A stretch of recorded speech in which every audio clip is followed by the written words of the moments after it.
Oi pessoal, tudo bem? Bem-vindos a mais um vídeo. Hoje eu quero trazer para vocês 5 ideias de 5 áreas para você ter na sua casa, para você estimular o aprendizado do seu filho, da sua filha, dos seus filhos ou das crianças que estão aí com você.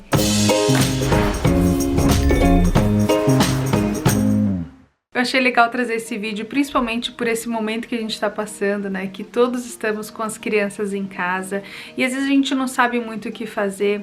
E eu trabalhava em escola de educação infantil e a gente sempre separou a sala de aula em área de aprendizados das crianças, né? E isso eu sempre repliquei em casa, isso eu sempre consegui replicar. Aí eu queria trazer aqui para vocês de uma forma mais estruturada, para vocês conseguirem prestar atenção e talvez dar uma organizada aí na casa e atingir todas as áreas do aprendizado. Eu só quero mencionar aqui, antes de falar sobre as 5 áreas, que você pode ter todas essas áreas, não importa o tamanho do seu espaço. Às vezes você pode falar, Flávia, mas sua casa é grande, você tem espaço para tudo isso. É verdade, hoje sim eu tô numa casa grande, mas eu já morei em vários lugares, eu já estive em vários lugares. Quando eu tô no Brasil, o apartamento é pequeno, às vezes eu tô dentro da casa da minha mãe e mesmo assim eu tenho todas essas áreas de formas diferentes. Quando eu tô no trailer, um trailer é um espaço minúsculo. Eu mesmo assim tenho essas áreas, às vezes não todas, mas eu crio oportunidades para que elas aconteçam. Então tenham em mente que a gente consegue adaptar tudo e que dá sim para você criar esses ambientes muito legais no seu espaço. Uau, o que você fez? Nariz. Nariz? Então a primeira área para você ter em casa é a área da imaginação. É a área onde as crianças vão brincar de faz de conta, onde elas vão criar mundos, onde elas vão replicar o que elas escutam, onde elas vão replicar como que elas enxergam o mundo. Essa é uma área muito legal da gente ficar sentado e observando, porque a gente descobre muito sobre nós mesmos, que as crianças adoram nos copiar. Mas é uma área onde você pode ter fantasias, onde você pode ter uma cozinha, panelinhas, comidinhas. É uma área do faz de conta. É legal também às vezes ter bonecas, fantoches, bonecos, né, personagens, bonequinhos, assim, o que você tiver na sua casa, você faz aí para ser essa área da imaginação. Eu quero também lembrar que menos é mais. Às vezes a gente pensa, né, que tem que ter um monte de coisa de uma vez, e não. Principalmente se você tem um espaço pequeno, quanto mais coisa você tiver, mais estressado você vai ficar, e a criança também, porque ela não vai conseguir arrumar e usar o espaço de uma forma legal. Então o ideal é que a gente faça um rodízio de atividades. Então a gente coloca umas 2 fantasias, né, umas panelinhas, alguma coisa assim, um bonequinho. Aí depois de um tempo a criança começa a enjoar, daí você tira essas atividades e coloca outra. Mas o intuito, né, da área da imaginação é das crianças brincarem livremente e explorarem mesmo o mundo em volta delas. No cantinho da imaginação se trabalha muito a área social e emocional, porque as crianças assumem papéis diferentes, né? Então quando elas fazem de conta que elas são mamãe, ou papai, ou filhinho, elas se colocam, né, no lugar de outra pessoa. Okay, we're gonna do numbers. Numbers, I love numbers. Se tem outras crianças envolvidas também, elas aprendem a negociar, a brincar um com o outro, a trazer ideias, fala, não, eu faço isso, aí você faz aquilo. A parte física também é explorada, né, porque a criança tem que colocar roupa, tirar a roupa sozinha, então ajuda na coordenação motora também, no cuidado próprio. Desenvolve também a área cognitiva, que a criança inventa histórias, ela inventa soluções de problemas. É muito legal. Se a gente só observar, você vai ver o quanto as crianças ali estão pensando e maquinando. E é claro que desenvolve muito a área da linguagem, né? Elas precisam falar, precisam se expressar. E esse é um ótimo treino, com certeza. Eu sei que essa área de faz de conta é uma das áreas favoritas das crianças. Se a gente deixar, eles ficam lá o dia inteiro. Principalmente nas escolas, era difícil fazer com que eles movessem, sabe, para as outras áreas, assim, mais de foco, né? E eu vou falar sobre isso também. Mas é uma área que eles gostam e se divertem muito. Rainha, estamos aqui fora te esperando. Nessa área de imaginação também, eu vou adicionar blocos. Por quê?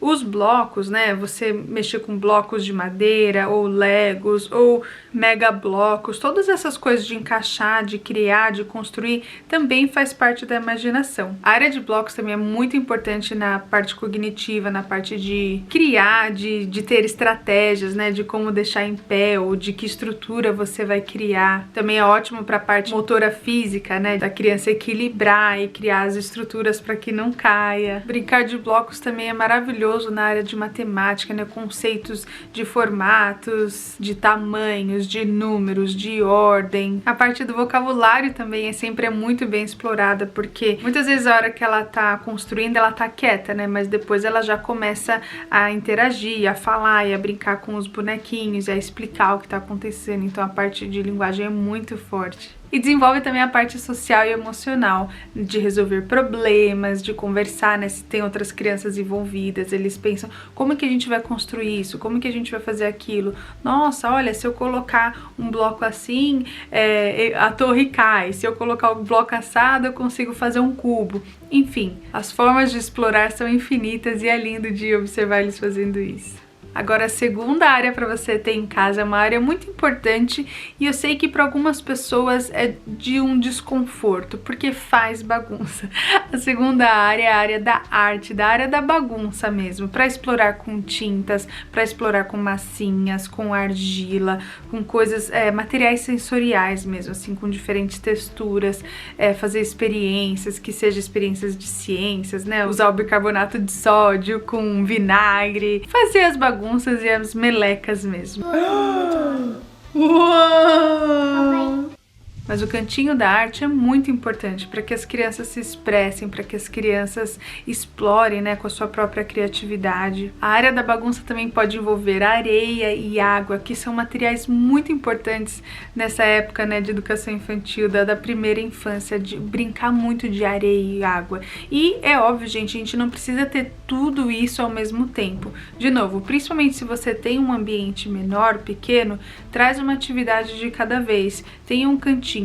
E a área de artes, eu acho que é muito importante que ela tenha regras. Vocês já viram aqui no canal, por exemplo, que quando a gente faz artes, eu coloco um forro de plástico, eu uso papel toalha para limpar o pincel. Existe uma ordem, um sistema para que isso aconteça de uma forma que a criança tenha sucesso, sabe? Porque a gente não quer também que eles fazem tudo de qualquer jeito, que deixe o chão tudo sujo, que deixe a parede toda melada. Existem regras a serem seguidas, e isso é maravilhoso, porque cria limites também.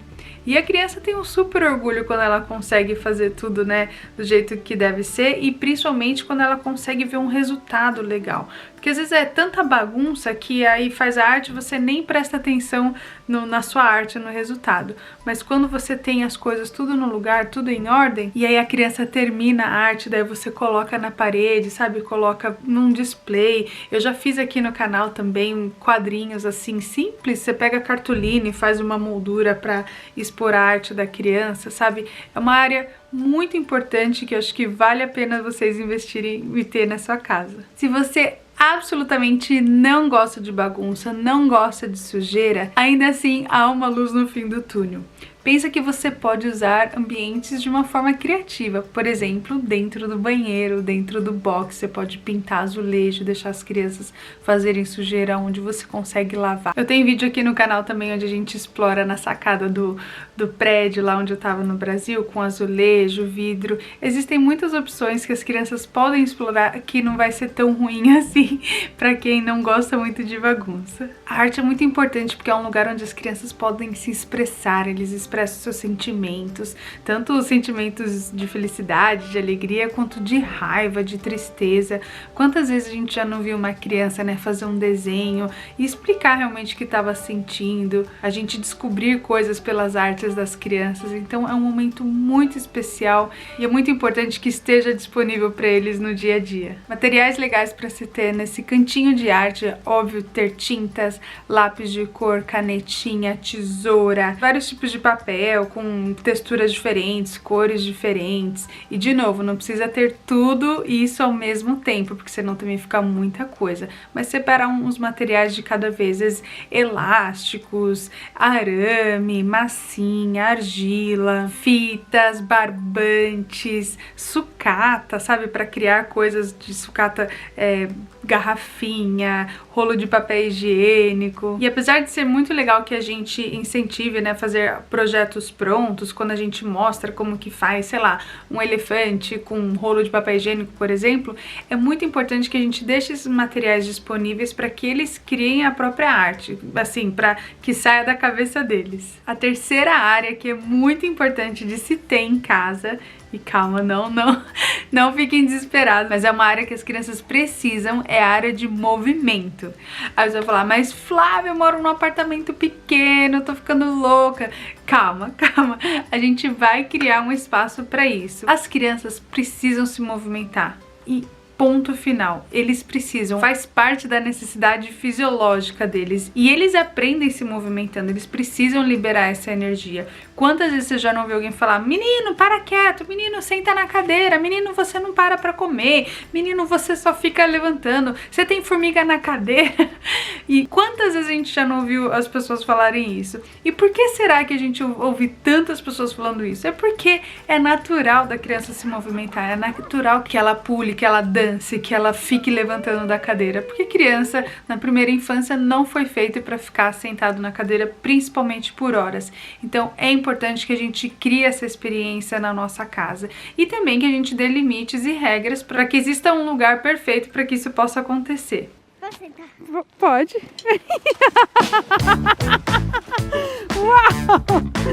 Esse foi legal, Vivi. Então a gente tem que ter um lugar do sim, sabe? A gente tem sempre muito o lugar do não. Não faz isso, não sobe aqui, não sobe ali, não pula no sofá, não faz aquilo. A gente precisa ter um lugar onde eles possam fazer as coisas. Lembra daquele vídeo do não falar não? É assim, a gente fala não o tempo todo, agora a gente tem que explicar pra eles o que eles podem fazer. Então pensa numa área da sua casa onde eles possam sim ter movimentos. Quando eu tava no apartamento do Brasil, eu tenho um vídeo aqui também que a gente tinha um colchão no chão, esse era o nosso quarto, e as crianças ficavam pulando de um colchão pro outro. Eram 2 colchões, na verdade, que tava, vocês vão ver a imagem assim. Aí eu colocava as crianças em cima, eles ficaram pulando. Jerônimo!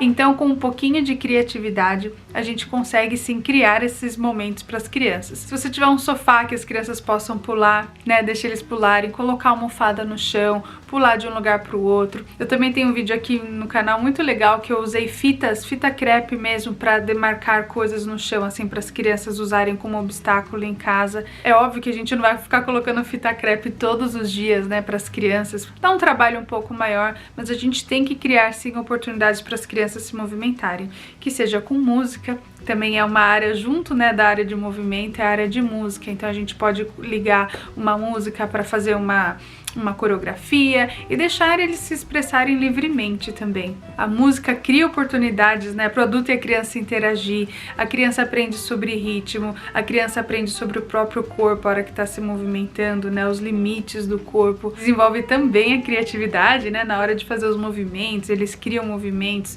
virar cambalhota, pular, fazer polichinelo, mas criar essa rotina do movimento, saber que sim, é importante que as crianças se movimentem, assim como nós. A gente sabe o quanto é importante a gente se exercitar, mas para a criança, além de ser bom se exercitar, ela precisa, é algo mais forte do que ela, eles precisam se mexer. Então a gente tem que criar oportunidades para isso. É muito importante também que a gente explique para as crianças onde elas não podem ir. Então vai ter um espaço que é mais perigoso, que é mais pontudo. Então a gente fala, ó, crianças, vocês podem pular aqui. Ó, você pode virar cambalhota aqui. Porque aí também não fica aquela coisa livre, faz o que você quiser e destrói a casa. Mas com um pouquinho de direcionamento, um pouquinho de brincadeira e diversão, vocês vão ver como que vai dar certo. Na área de movimento também, se você puder adicionar instrumentos musicais ou que você faça em casa com caixas e elásticos, ou então alguns brinquedos que você tem que pode bater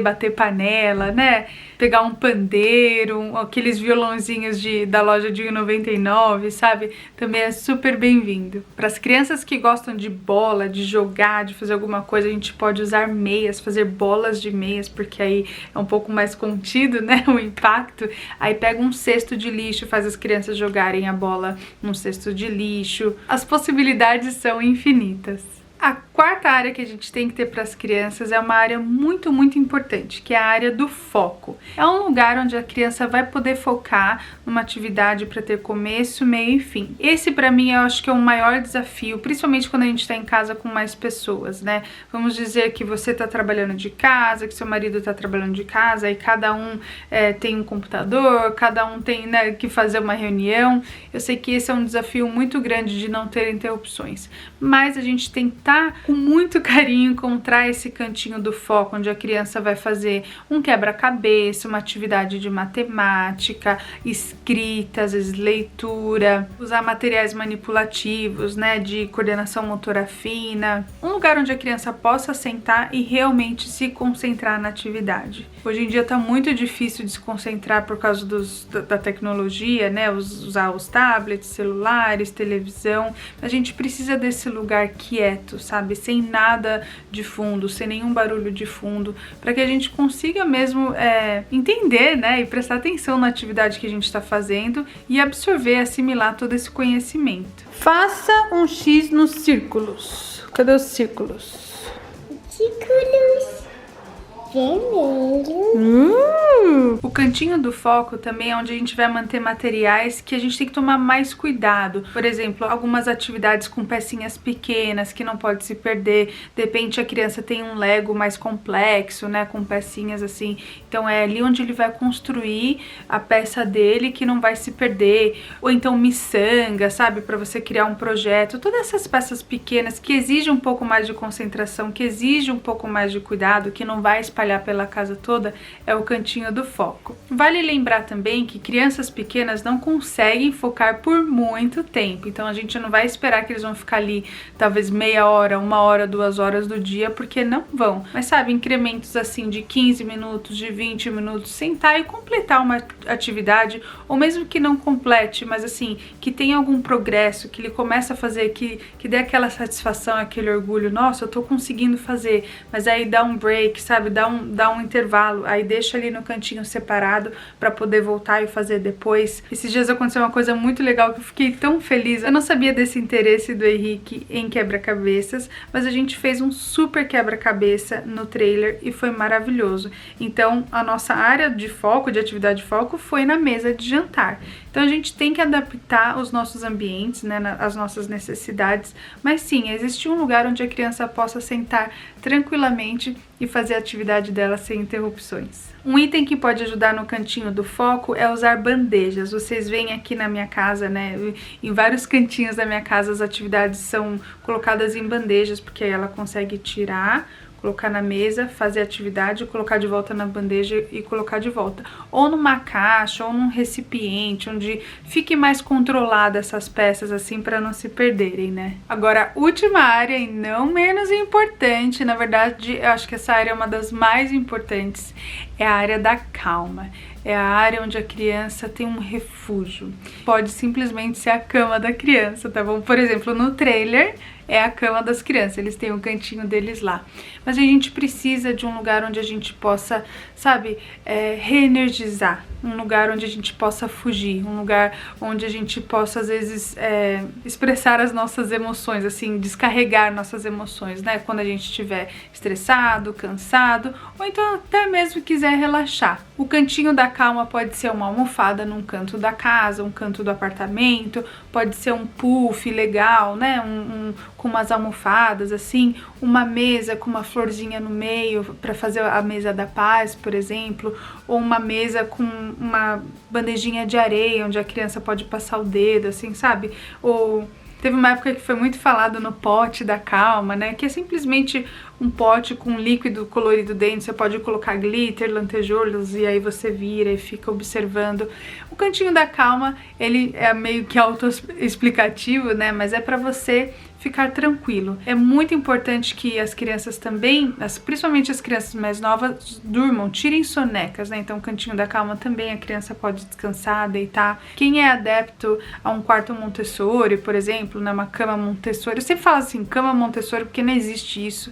E um dia eu explico mais tudo sobre essa história da cama Montessori, mas uma caminha no chão, onde tem mais independência. Então colocar um colchãozinho pequeno, de berço, assim, no chão, onde a criança pode simplesmente deitar lá e ficar mais calmo. Mas o canto da calma é importante para todos nós, inclusive para nós adultos, né? E principalmente para as crianças. Eu gosto muito de deixar também livros disponíveis. Se você me acompanha aqui o tempo já, você sabe que tem livro espalhado pela casa toda, mas no cantinho da calma, com certeza, tem livros. Eu gosto de colocar os livros virado para criança. Nem todas as prateleiras eu consigo fazer isso, mas eu tenho vocês estão vendo aí umas prateleirazinhas que a criança consegue enxergar a capa do livro. Principalmente criança pequena precisa enxergar para escolher os temas. Quando eles estão tudo um do ladinho do outro assim é mais difícil. Mas se você também não tiver, não tem problema. Você pode usar um balde, um container, um Tupperware, assim, pra... Isso eu uso no trailer, eu uso uma caixinha de plástico mesmo, assim, pra colocar os livros, pra que as crianças vejam o livro de frente, eu acho isso legal também. E colocar livros com temas também, para as crianças se acalmarem, às vezes livros sobre sentimentos, e óbvio, livros de fantasia e todos os tipos. Mas eu acho que livro é tão importante para a gente abrir diálogos, começar a falar sobre assuntos novos, às vezes assuntos mais difíceis que a gente não sabe por onde começar, ou simplesmente para se divertir, para relaxar. As crianças adoram gibi aqui, é um momento assim de concentração, mas de calma também. Boa noite, ovelha. Bom dia, raposa. Minhas crianças amam quando eu sento e leio com eles. Isso faz parte da nossa vida. E vocês sabem que a leitura é muito importante desde o bebezinho. Desde bebezinho. A gente tem que sentar e ler com as crianças. Muitas pessoas me perguntam, nossa, os filhos falam muito bem, né? Falam 2 línguas. E os livros sempre fizeram parte da nossa vida, assim, isso sempre fez parte da minha vida. A minha mãe sempre tinha livros espalhados pela casa, revista, ela sempre foi assinante de revista. Quando as revistas Cláudias tinham no banheiro, a leitura é muito importante, gente. Então, sabe, tentem encontrar um sebo. E livro é legal porque a gente pode trocar, né, com as pessoas. A gente já leu, tá cansado, passa adiante, né, a gente pode fazer essa troca, assim, com pessoas que a gente conhece, mas livro não pode faltar. Uma coisa que eu quero lembrar aqui, que eu acho que é muito importante, é a gente nunca usar esse canto da calma como um canto de castigo, um canto para a criança se isolar, falar, você não tá se comportando bem, vai para aquele canto, fica lá sozinho. É pelo contrário, às vezes a gente precisa de um tempo sim, quieto, sozinho, para refletir, mas não como um castigo, mas como um lugar calmo e seguro, assim, nesse lugar você tá seguro. Às vezes a gente pode falar, olha, eu tô vendo que você tá precisando de um tempo, você não tá conseguindo lidar com as emoções, a mamãe tá aqui, você precisa de um tempo sozinho, quer respirar? Senta lá no seu cantinho da calma, sabe? Mas não usar isso como algo negativo, porque aí é um lugar onde a criança não vai querer ir, né? E lá é um lugar para a criança ter vontade de ir, para descansar. Todas essas áreas aqui que eu falei pra vocês, as 5 áreas, é pra gente usar ao longo do dia, né? Não tem uma ordem do dia específico que é pra você usar ou não. É óbvio que o movimento a gente não vai fazer 10 minutos antes de dormir, né? Ah, vamos lá pra área do movimento, vamos dançar, porque as crianças vão despertar. Mas essa área é para as crianças alternarem ao longo do dia, pra ir usando, pra elas saberem que existe, pra elas saberem que existe essa oportunidade, existe essas possibilidades. E isso traz muitos benefícios, porque muitas vezes a gente requer o uso de tecnologia, né, para entreter as crianças, mas existem tantas coisas que elas podem fazer. E aqui eu também uso a tecnologia, eu uso muito a TV depois da hora do descanso, depois da hora da soneca. Eu falo que é a hora que eles podem assistir TV, é uma hora que eu posso fazer uma ligação, é uma hora que eu posso gravar o vídeo aqui com vocês. Existe sim a hora da TV, mas a gente sabe que tem que limitar. Tudo que é demais não é legal. Então a gente precisa ter um equilíbrio aí durante o dia entre essas áreas. Eu acho que a gente disponibilizando esses materiais, esses cantinhos, e a criança sabendo exatamente o que ela pode fazer, eu acho que a chance de ter sucesso é muito maior. Agora eu quero saber de vocês, se vocês têm esses cantinhos na sua casa, com propósito ou não, assim, talvez você tenha esse cantinho já sem querer, um cantinho, uma mesinha para arte, ou uma almofada que as crianças podem pular e virar cambalhota. Quero saber de vocês e também quero saber se vocês têm perguntas sobre esses assuntos, porque eu posso trazer respostas aqui, posso fazer perguntas e respostas no Instagram ou no Facebook. Eu tenho um grupo fechado no Facebook muito legal que chama Rede Flávia Kalina, onde os pais se conversam, trocam ideias, então eu vou deixar o link aqui abaixo para vocês também. E se vocês acham que esse vídeo foi útil para vocês, compartilhem também com outras pessoas, porque provavelmente vai ser útil também para quem tem criança em casa. Então, seria muito legal se vocês fizessem isso. Se inscrevam no canal se você não é inscrito para receber novos vídeos e novas ideias. Obrigada por tudo, um beijo enorme, fiquem com Deus e até amanhã. Tchau!